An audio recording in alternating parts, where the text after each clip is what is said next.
नमस्कार दोस्तों, स्वागत है आपका मेरे YouTube चैनल सिंपल स्टोरीज में। उम्मीद करती हूँ कल का एपिसोड प्यार का मौसम भाग 7 आपको पसंद आया होगा।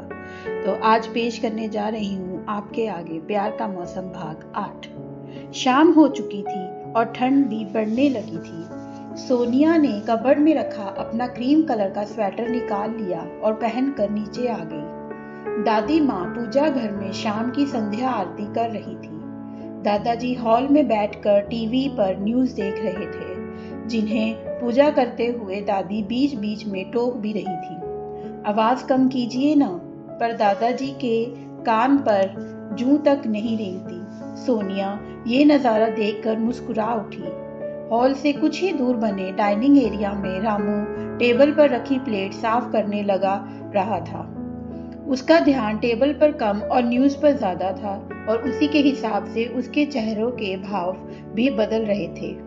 सोनिया उसके पास आई और इशारों में ही उसे वहां बैठकर टीवी देखने को कहा और उसके हाथ से कपड़ा लेकर खुद प्लेट पहुंचकर रखने लगी। रामू सोनिया के इस व्यवहार पर मुस्कुरा उठा। वहां से सोनिया किचन की ओर आई और दरवाजे पर आकर रुक गई। उसे दरवाजे पर खड़े देखकर जानकी ने कहा, तुम बाहर क्यों खड़ी हो? सोनिया ने कुछ नहीं कहा, शायद वह कहने से हिचकिचा रही थी। जानकी ने उसका चेहरा देखा तो उसकी परेशानी समझ गई और कहा, तुम सोच रही होगी हम लोग ब्राह्मण हैं और तुम राजपूत, तो रसोई के अंदर आऊं या नहीं, यही बात है ना? जी, हम राजपूत जरूर हैं लेकिन शाकाहारी हैं, सोनिया ने धीरे से कहा। कोई बात नहीं, अंदर आ जाओ, जानकी ने मुस्कुराकर कहा। सोनिया अंदर आई। किचन एक कमरे जितना बड़ा था। सारा सामान व्यवस्थित जमा हुआ था। किचन देखकर सोनिया इतना तो जान चुकी थी कि जानकी सफाई पसंद थी। वह किचन की हर चीज को बड़े गौर से देख रही थी। तभी उसकी नजर सामने रैक पर पड़े कॉफी मग पर गई। सोनिया ने उसे उठाया। उस पर किसी लड़के की तस्वीर थी, लेकिन चेहरा नजर नहीं आ रहा था। उसने अपने हाथ से अपने चेहरे को बिल्कुल ढका हुआ था, जिससे सिर्फ उसकी आंखें नजर आ रही थी। सोनिया ने पलट कर देखा तो पीछे एक मैसेज लिखा था, my eyes are enough for you to fall in love with me. तुम्हारा मेरे प्यार में पढ़ने के लिए मेरी आंखें ही काफी हैं। सोनिया ने पढ़ा तो उसे बहुत अजीब लगा। वह जैसे ही पलटी, जानकी पीछे खड़ी थी। उसने सोनिया के कहने से पहले ही मग की तस्वीर की ओर इशारा करते हुए कहा, मेरा छोटा बेटा राघव, इसे तस्वीर खिंचवाना बिल्कुल पसंद नहीं है। ये लास्ट बर्थडे पर मीनू ने ली थी और इसे गिफ्ट की थी। सोनिया ने फिर से राघव के बारे में कुछ नया सुना। अंदर ही अंदर झुंझलाहट भी थी। सोनिया को खामोश देखकर जानकी ने कहा, इसे वहां रख दो।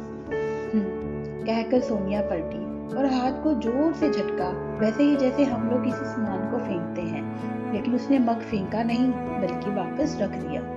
जानकी सब्जियां काटने में बिजी थी तो सोनिया उसके पास आई और कहा, हम आपकी कुछ मदद करें?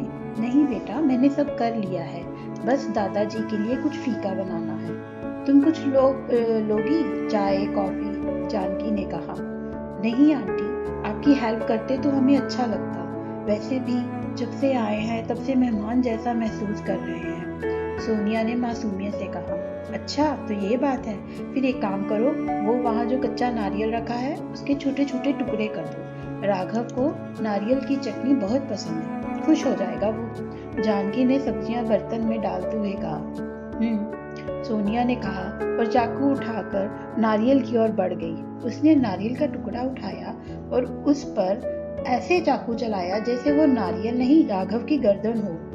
इस एक नाम ने आज उसे जितना परेशान किया था, शायद जिंदगी में किसी ने ना किया हो। जिसके नाम से सोनिया इतना परेशान थी, वो खुद जब उसके सामने आएगा तब क्या होगा, कोई नहीं जानता था। नारियल काटकर सोनिया बाहर चली आई। उसने जानकी को डाइनिंग पर खाना लगाने की मदद की और फिर हाथ मुंह धोने चली गई। मुंह धोकर जब उसने खुद को आईने में देखा तो परेशानी के भाव उसके चेहरे से साफ साफ झलकने लगे। तौलिए से मुंह पोंछते हुए वह मन ही मन खुद से कहने लगी, आखिर क्या भला है ये राघव? घर में सबकी जुबान पर उसका ही नाम है, हर कोई बस उसकी खुशी की बातें करता है। अच्छा है या बुरा है, कुछ पता नहीं चल पा रहा। और फिर उसके ये अजीब शॉर्ट्स थॉट्स, आखिर कौन है ये राघव? आज की कहानी यहीं तक। अब अगला भाग कल आएगा आपके सामने, भाग 9 में। उम्मीद करती हूँ आपको मेरी कहानी पसंद आ रही होगी। अगर आपको मेरी कहानी पसंद आ रही है तो प्लीज़ मेरे चैनल को सब्सक्राइब कीजिए ताकि आप आगे के भाग भी देख पाएं। नमस्कार।